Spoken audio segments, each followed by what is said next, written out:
5 tahun lalu, seorang wanita bernama Nadia menghilang tanpa jejak setelah sidang yang mengguncang keluarganya. Semua orang mengira ia lari dari kenyataan, meninggalkan luka dan pertanyaan tanpa jawaban. Namun, sebuah surat yang tiba-tiba muncul di meja kerja mantan suaminya, Arga, membongkar rahasia yang terkubur selama ini. Surat itu bukan hanya membawa kebenaran, tapi juga memicu serangkaian kejadian yang mengubah hidup semua orang yang terlibat. Hujan malam itu seperti punya dendam pada bumi. Butiran air menghantam atap rumah Arga tanpa henti, menimbulkan suara berisik yang menelan semua bunyi lain di luar sana. Langit kelam, hanya sesekali tersambar cahaya petir yang menyilaukan. Di ruang kerjanya yang remang, Arga duduk sendirian di balik meja kayu besar yang dipenuhi tumpukan dokumen. Ia sedang mencoba memfokuskan diri pada laporan keuangan yang membosankan, sampai pandangannya terganggu oleh sebuah benda asing di tengah-tengah map. Sebuah amplop coklat, lusuh, basah di bagian pinggir, seolah baru saja dihantarkan oleh hujan. Tidak ada cap pos, tidak ada tanda pengirim. Hanya ada namanya yang ditulis dengan tinta hitam, huruf-hurufnya tegak namun sedikit bergetar, seperti tangan yang menulisnya tak bisa menahan rasa takut.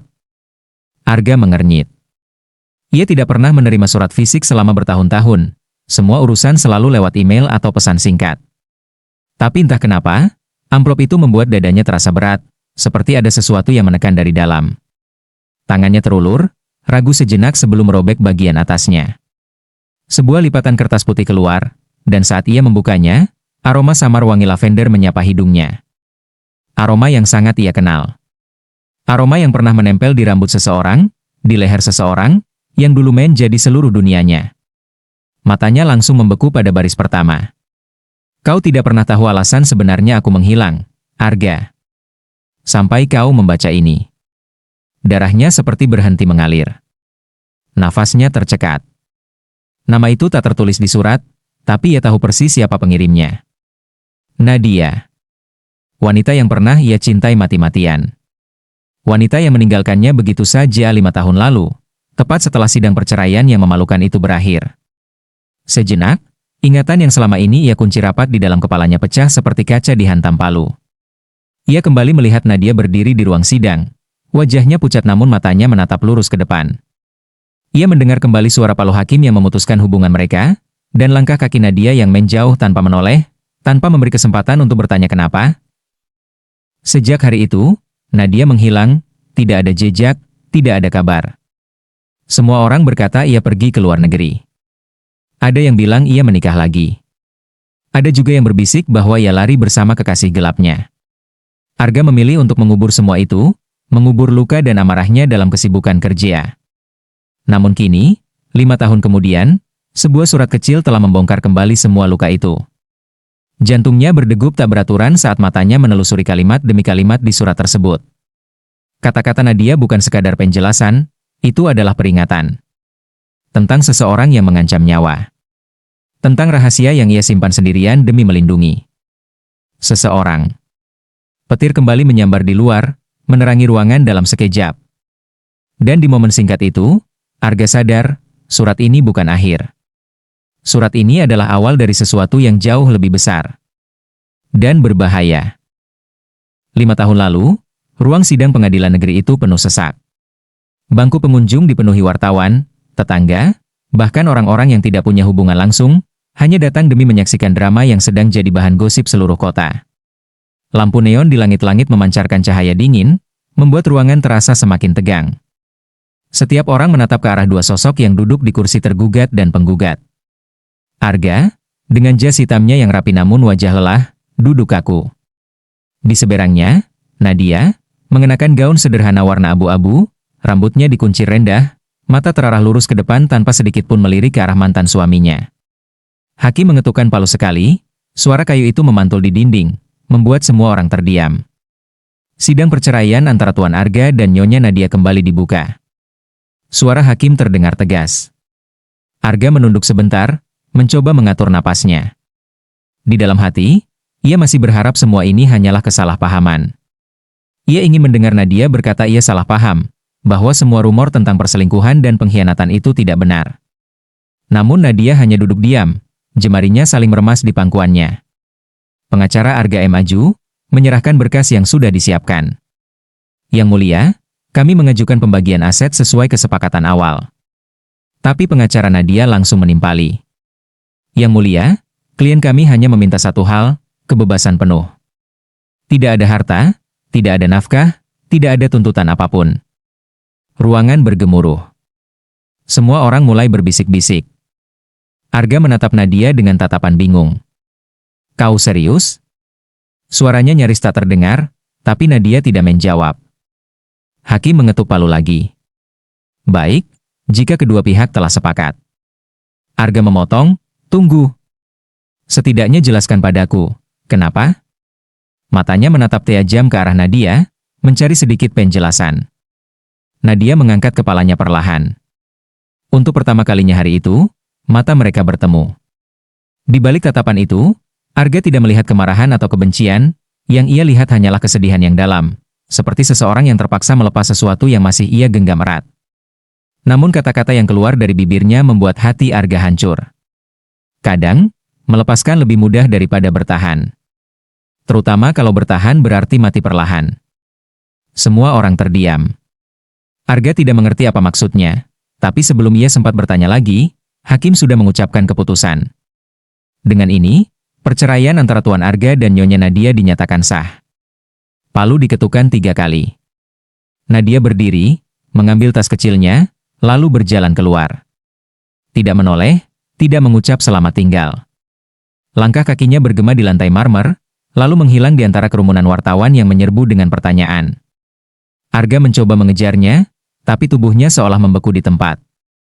Ia melihat pintu besar itu menutup, dan sejak saat itu, Nadia benar-benar lenyap dari hidupnya. Tidak ada pesan, tidak ada kabar.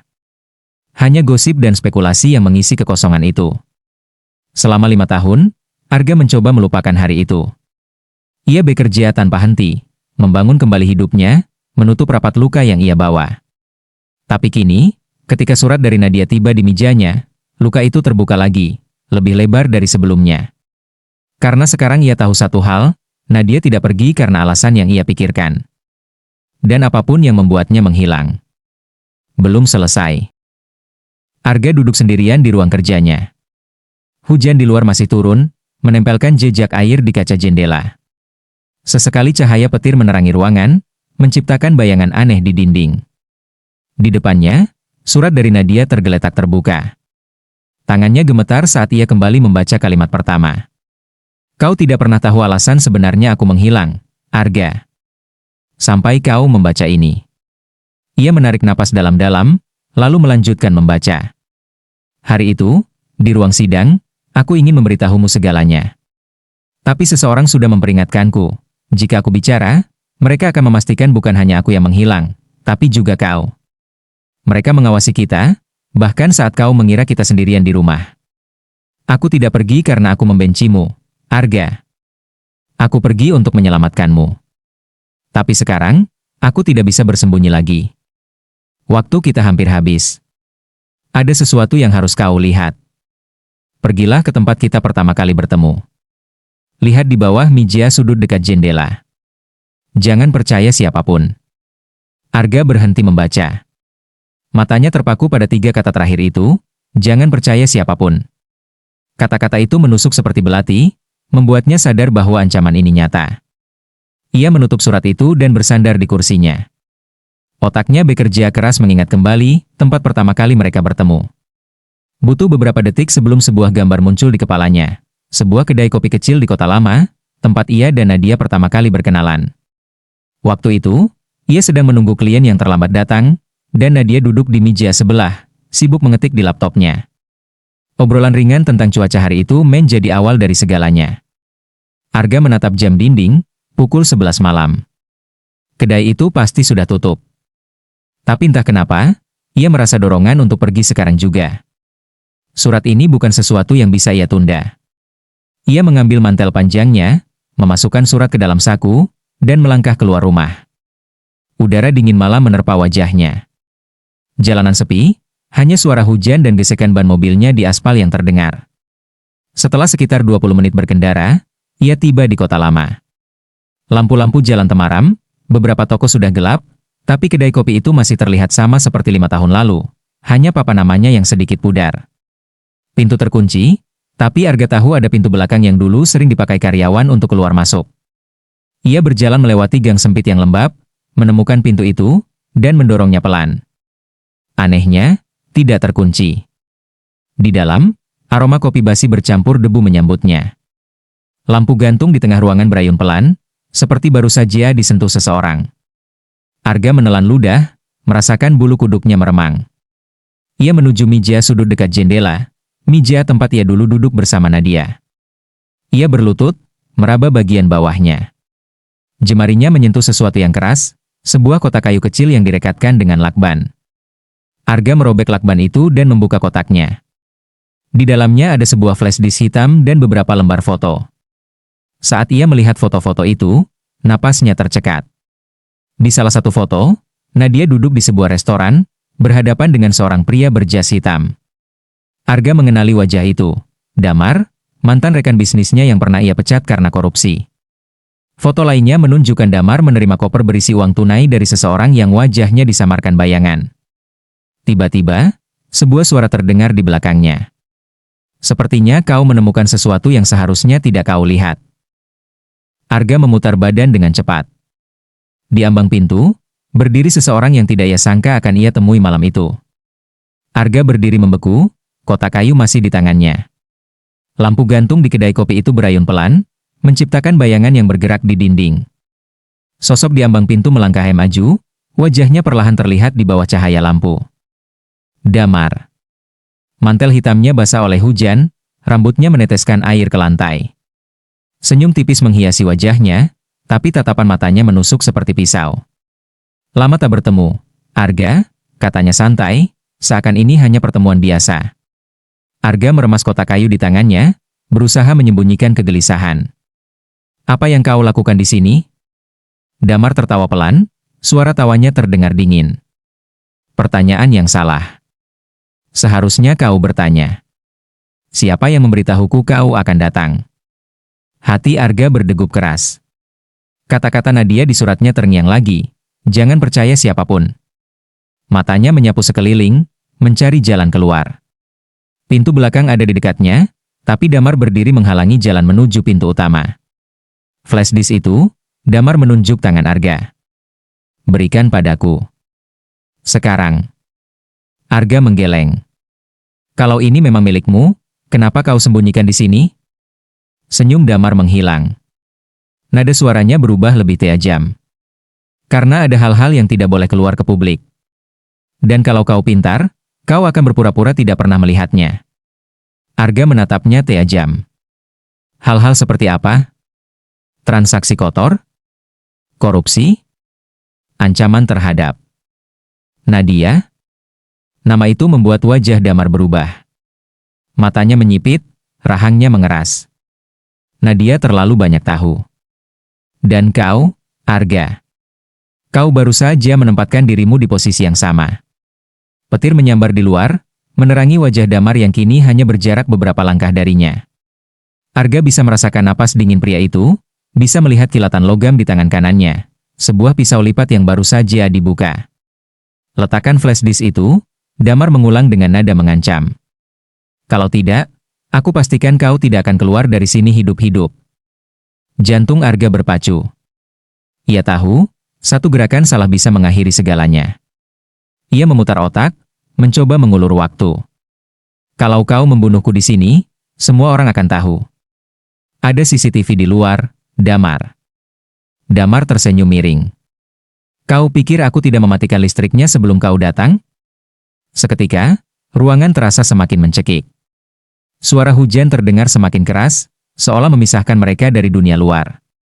Lalu, dari arah pintu belakang, terdengar suara langkah kaki cepat. Arga menoleh sekilas, dan di sana, berdiri seseorang yang selama 5 tahun hanya ada di bayangannya. Nadia. Rambutnya sedikit lebih pendek, matanya tajam, dan di tangannya ada pistol kecil yang diarahkan tepat ke dada Damar. Menjauh dari dia, ucapnya datar, tanpa sedikit pun getar di suaranya. Damar membeku, tapi senyumnya kembali muncul. Jadi, akhirnya kau muncul juga. Nadia tidak menurunkan senjatanya. Aku bilang menjauh. Sekarang, Arga hanya bisa berdiri di antara mereka, terhimpit oleh ketegangan yang membuat udara di ruangan itu nyaris tidak bisa dihirup.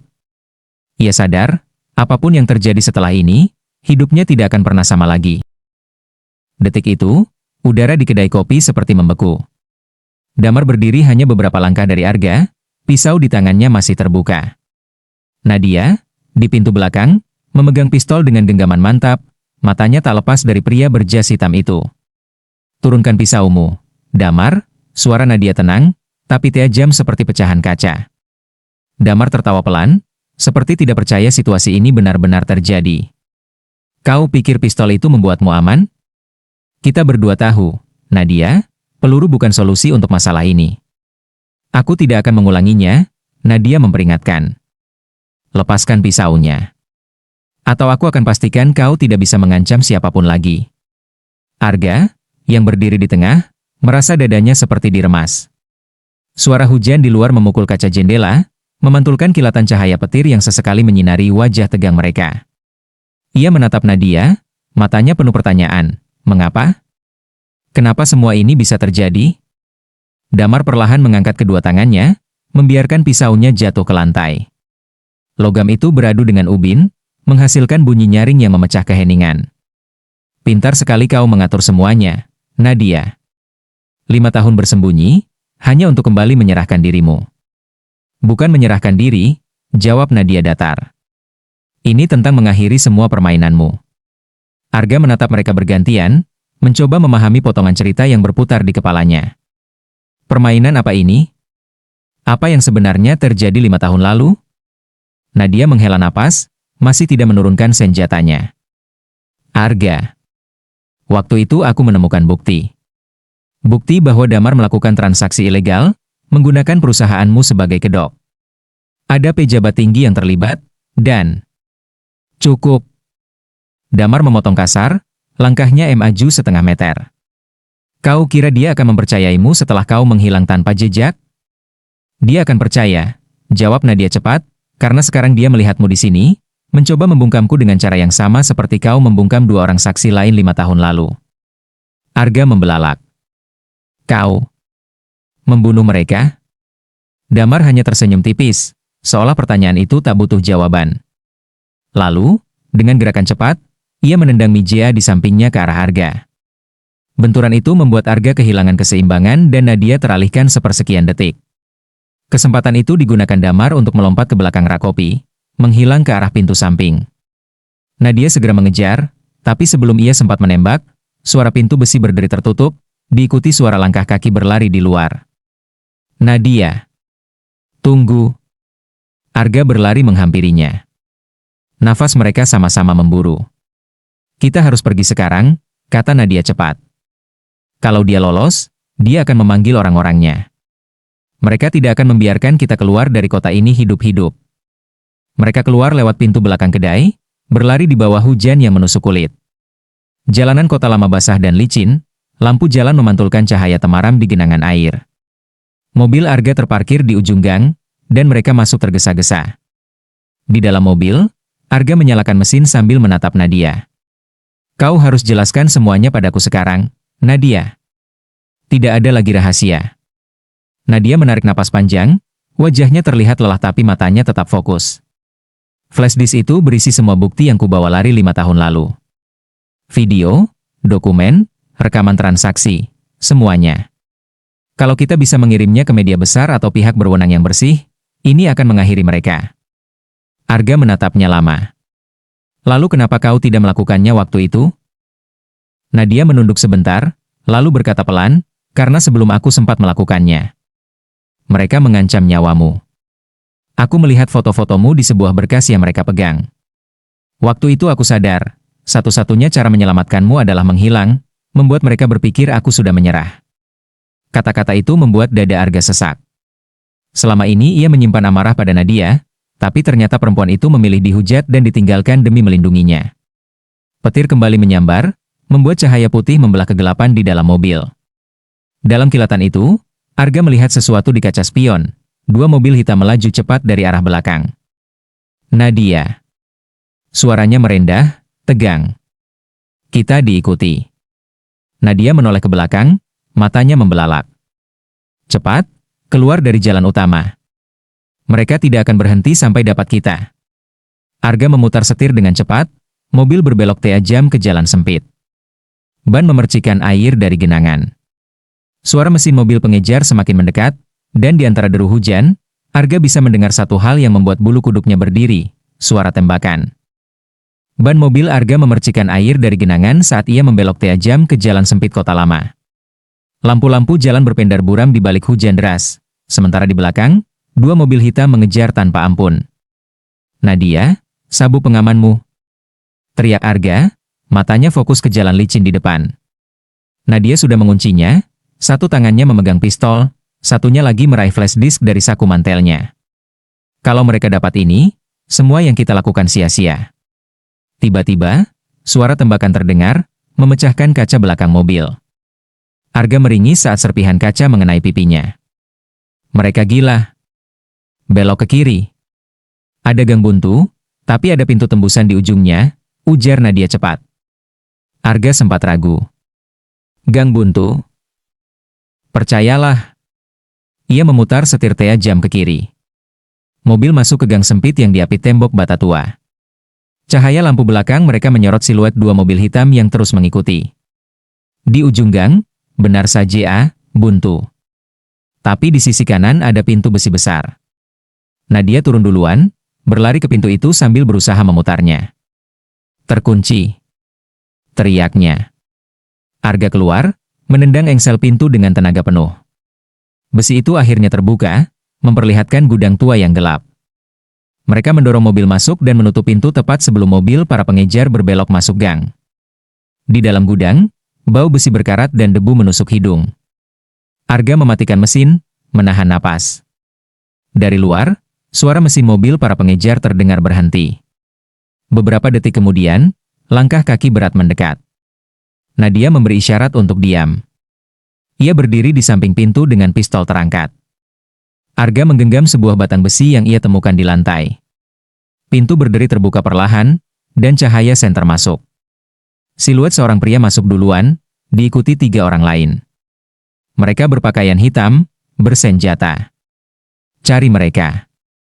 Flash disk itu tidak boleh sampai keluar, kata salah satu pria dengan suara berat. Arga dan Nadia menahan napas. Saat salah satu pria mendekat ke arah mereka, Arga melangkah cepat, menghantamkan batang besi ke tangan pria itu hingga senjatanya terlepas. Perkelahian langsung pecah. Nadia menembak satu lampu di langit-langit, membuat ruangan gelap total kecuali kilatan petir dari jendela kecil di atas. Dalam kegelapan, teriakan dan suara benturan memenuhi udara. Arga berusaha melawan 2 orang sekaligus, sementara Nadia menembak ke arah kaki salah satu penyerang. Lalu, dari bayangan, sebuah suara yang sangat familiar terdengar. Cukup. Cahaya senter diarahkan ke wajahnya, dan Arga terpaku. Bram, sahabatnya sejak kuliah, berdiri di sana. Mantel hitamnya kering, tanda ia tidak ikut kejar-kejaran di luar. Bram, ini kerjaanmu?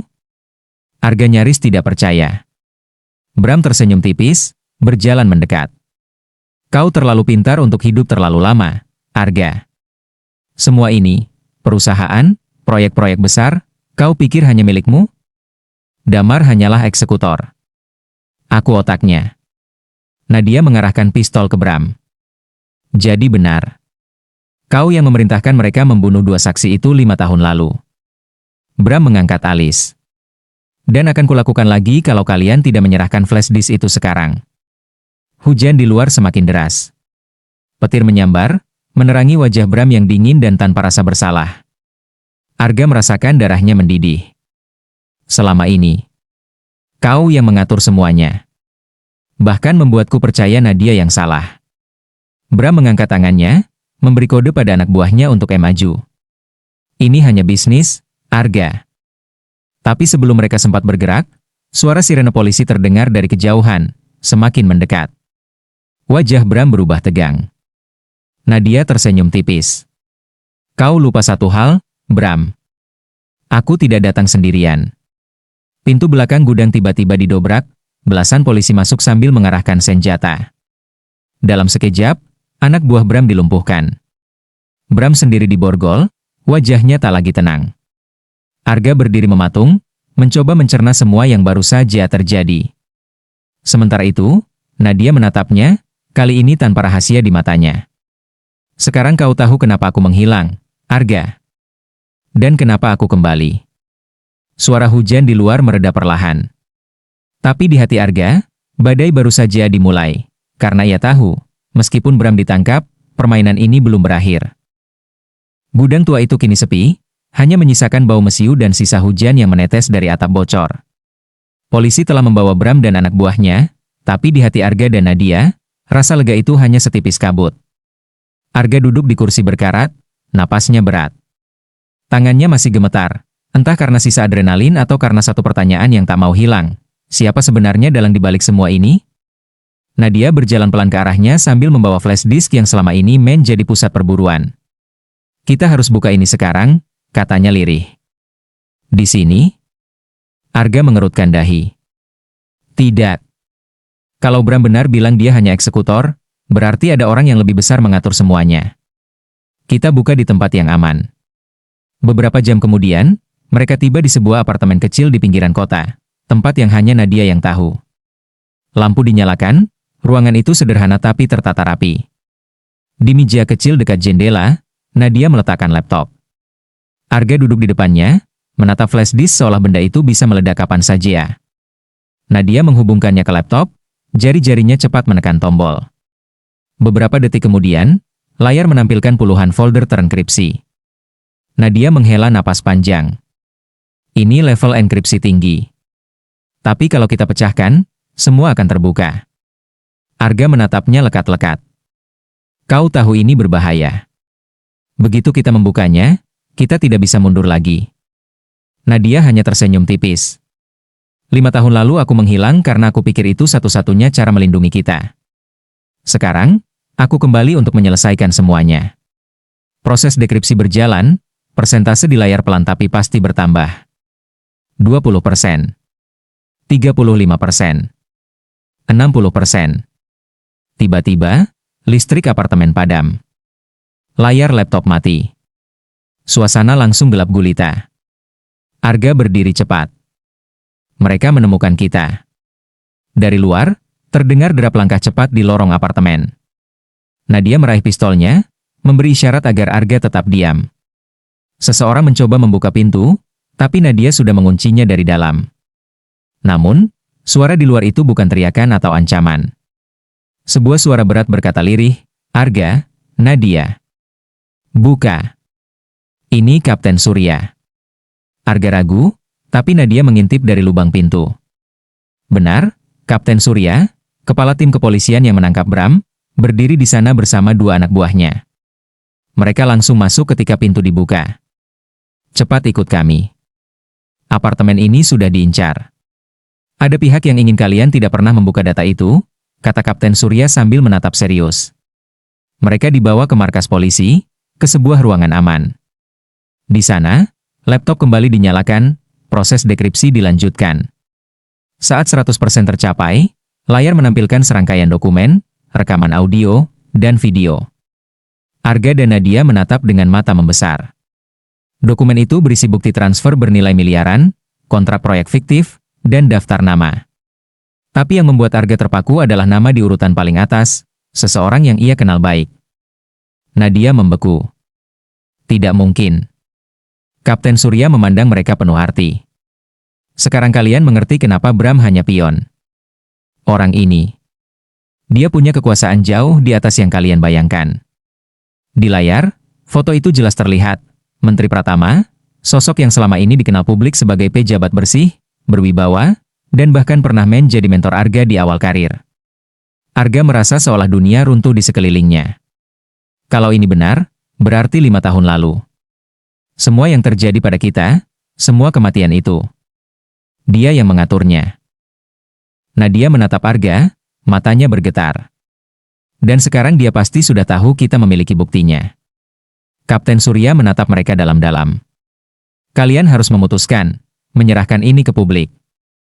Atau menyimpannya dan bersembunyi selamanya. Tapi kalau kalian memilih jalan pertama, siap-siap, karena dia akan mengirim segalanya untuk membungkam kalian. Di luar ruangan, Suara petir menggema.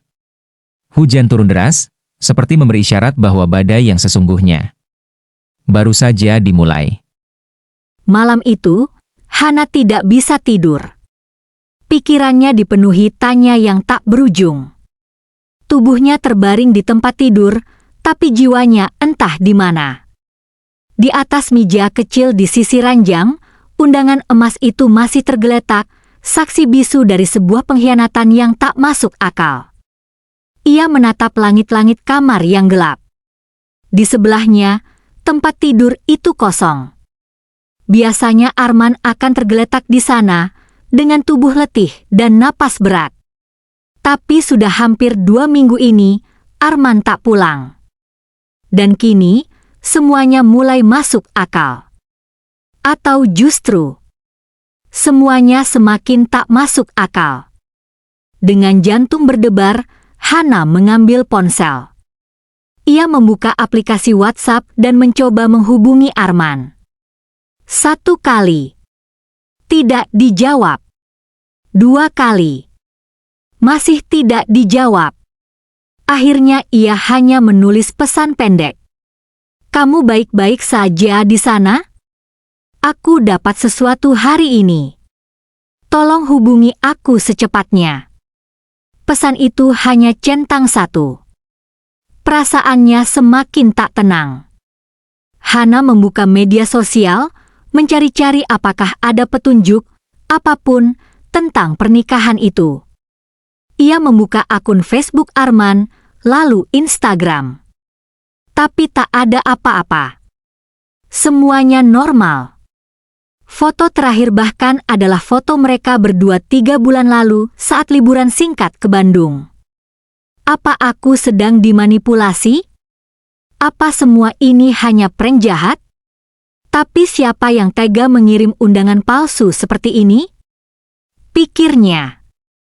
Namun, rasa ragu itu seketika hancur ketika ia kembali membuka undangan itu dan melihat detail alamat serta waktu pernikahan. Semua tercetak jelas. Nama gedung, jam akad, bahkan dress code tamu undangan.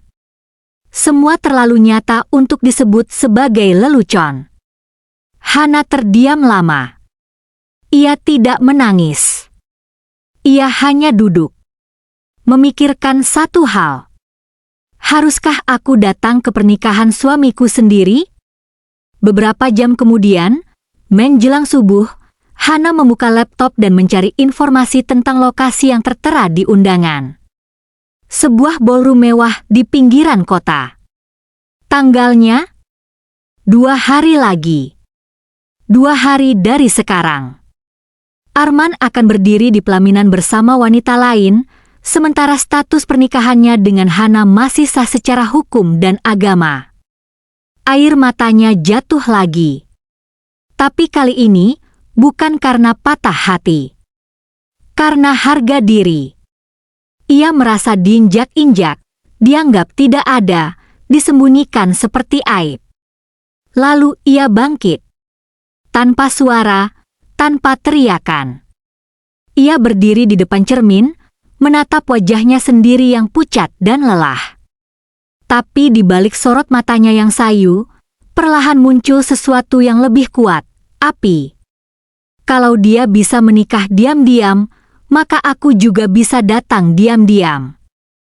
Keesokan harinya, Hana menghubungi sahabat lamanya yang kini bekerja di butik besar di kota. Ia menyewa gaun paling anggun, paling elegan, dengan potongan simpel tapi berkelas. Warna navy gelap dengan aksen silver di bagian leher. Ia ingin hadir bukan sebagai istri yang patah hati, tapi sebagai wanita yang tak bisa diremehkan. Sambil memandangi gaun itu tergantung di lemari, Hana tersenyum kecil. Luka hatinya masih basah, tapi ia memilih untuk berdiri, bukan tenggelam. Ia tahu, tak ada penjelasan dari Arman yang bisa membenarkan ini. Maka ia akan mencari jawabannya. Langsung di tempat pernikahan itu sendiri. Hana tidak ingin membuat keributan. Ia hanya ingin Arman tahu. Ia tidak bisa sembunyi. dan wanita yang ia hianati. Bukan wanita biasa. Suara menteri sendiri terdengar, membicarakan aliran dana ilegal, perintah penghilangan nyawa, dan rencana besar untuk menyingkirkan saksi. Kerumunan terkejut.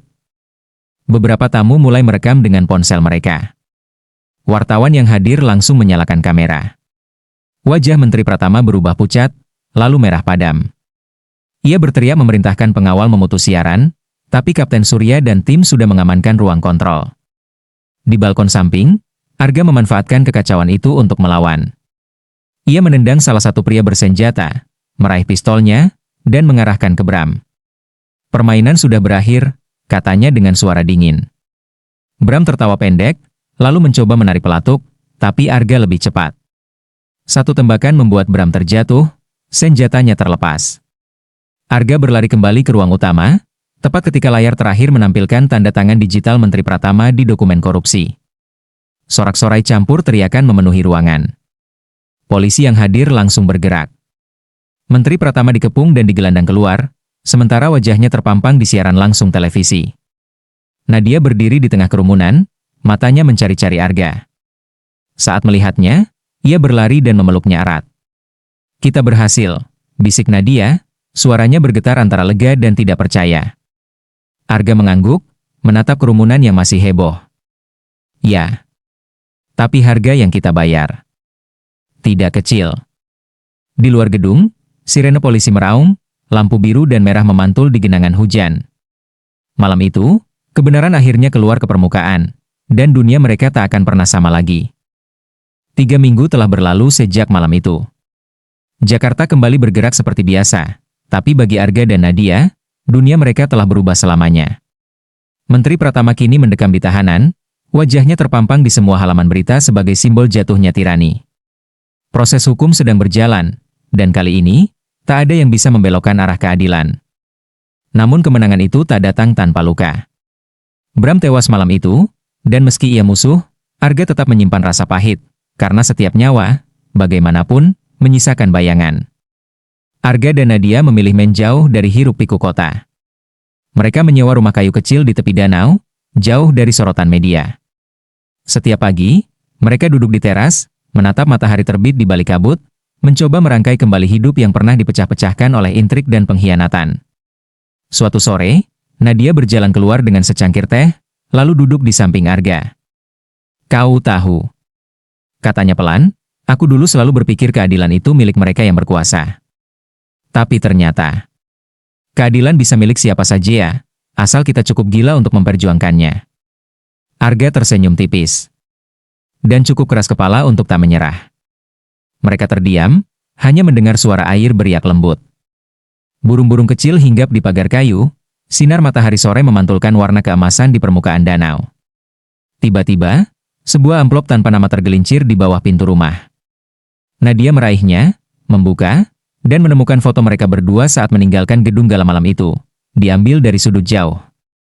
Di bawah foto, ada satu kalimat tertulis dengan tangan. "Permainan ini belum berakhir." Nadia menatap Arga.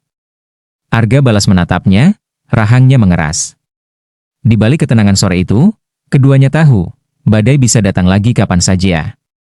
Namun kali ini, mereka sudah siap.